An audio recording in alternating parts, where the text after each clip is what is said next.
All right, I want to try and explain the origin of the Book of Mormon, and for everyone that may not understand it, or but there was a prophet named Lehi living in Jerusalem in about 600 BC, and his son Nephi and his family left from Jerusalem, and they took this journey out on in this blue dotted line all the way to the border of Oman.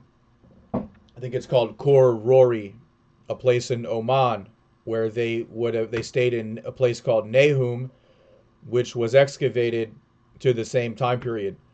They also found a house called Beit Lehi in 600 BC, excavated in Israel recently. So Joseph Smith did not know about these excavations. These places were excavated later.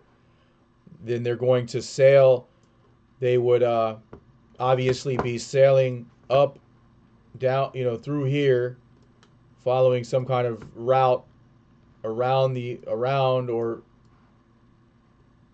through across the ocean, and they're going to land in. They're going to come around through here and land in the first land of first inheritance.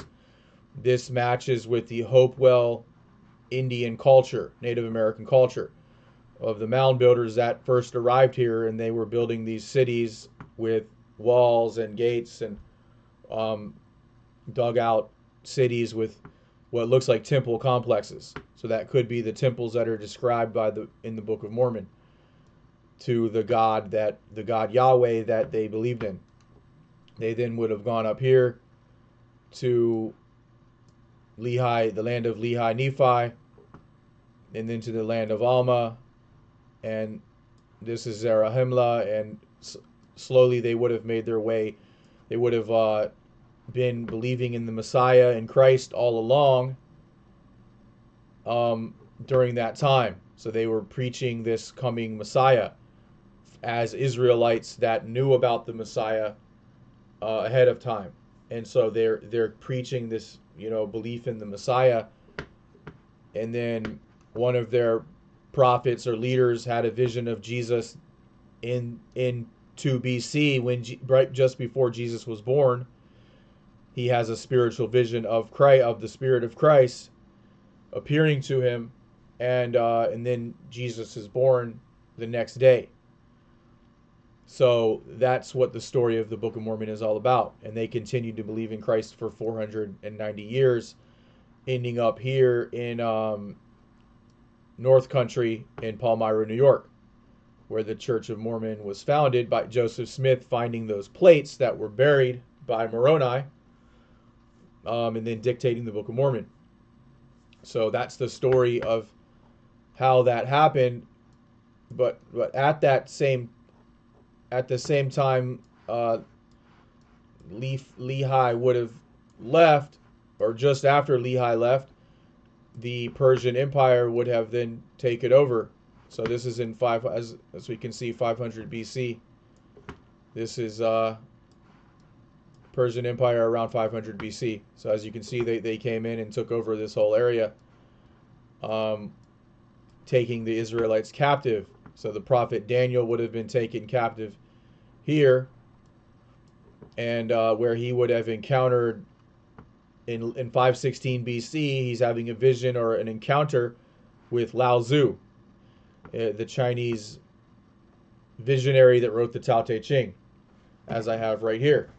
So he describes seeing a scroll in Daniel chapter 10 after he was envisioning the 70 years of captivity from 586 to 516 BC. Lao Tzu left China in about 516 BC and traveled to the west. So he's seeing the scroll, the Tao Te Ching, being shown to him. And he seals up that scroll, which is the sealed scroll of the book of Revelation. Um, now, at this same time, all this is happening over here. God has already sent these people out. So they didn't get taken captive when all of this happened, right? So God is preserving the plates of Laban in the Book of Mormon for a later time for a future date, for the future revealing over here in 1830 to Joseph Smith. Right? So that's the whole idea. It's a very big vision. It's nothing, that's not something someone could just come up with. Only God could design such a thing with all of these overlapping details and prophecies.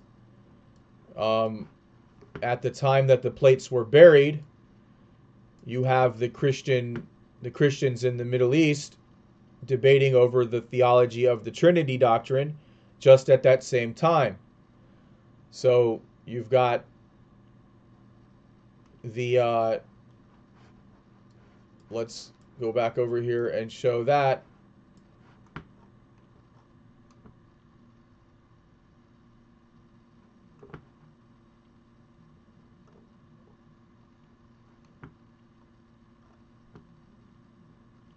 I'll remove the there it is right there. So this is at 500, roughly 500 AD, when all of this is happening. This is a large Christian community of Arian Unitarian Christians living in Arabia. Muhammad gets the revelation up here of the Quran, and he begins preaching to the community, and he has a lot of followers that begin to believe that he's the prophet. They then go down to Aksum, to the king. He allows them to live here, and they start preaching to all of these Unitarian Christians. And so Muhammad is being accepted as a Christian prophet. The Quran is a Christian revelation among Unitarian Christians. That's what this is all about. That's why the dating is off, because it's been deliberately shifted 70 years into the future or 80 years into the future to deceive the world. These were a Unitarian Christian community at the time. They were living down here, and then they would go up to Medina, as I marked here, to meet the Prophet Muhammad. That would begin the Islamic community or the Islamic civilization based around the Quran as these Unitarian Christians began to spread out. That became the original Islamic Caliphate, was these people in the thousands going up to Medina, and they started this whole community here where they then started to follow the Quran as God led the community and was protecting them from being completely decimated and wiped out by multiple cultures.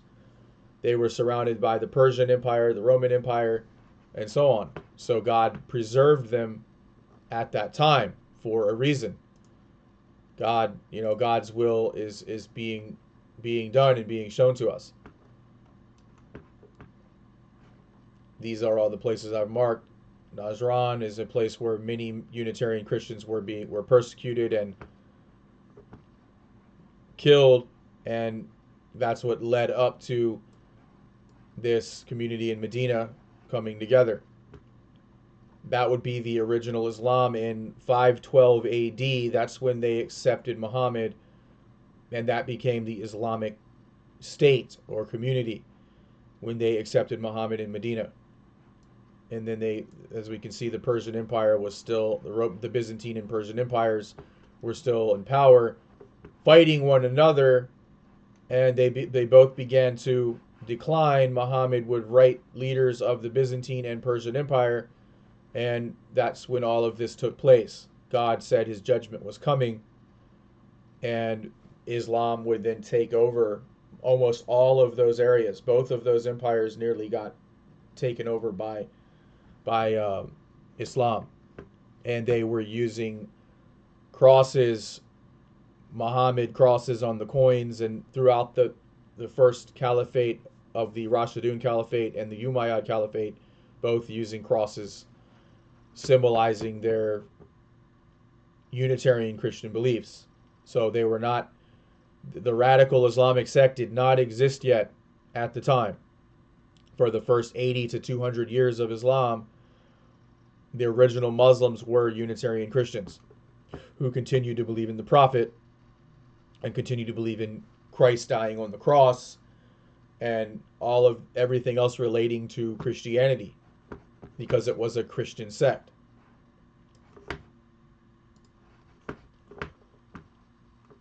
God bless. I pray, inshallah, that people can come to know the truth and come to awaken and see the truth of the revelation, um, and return to the original Unitarian message of the faith.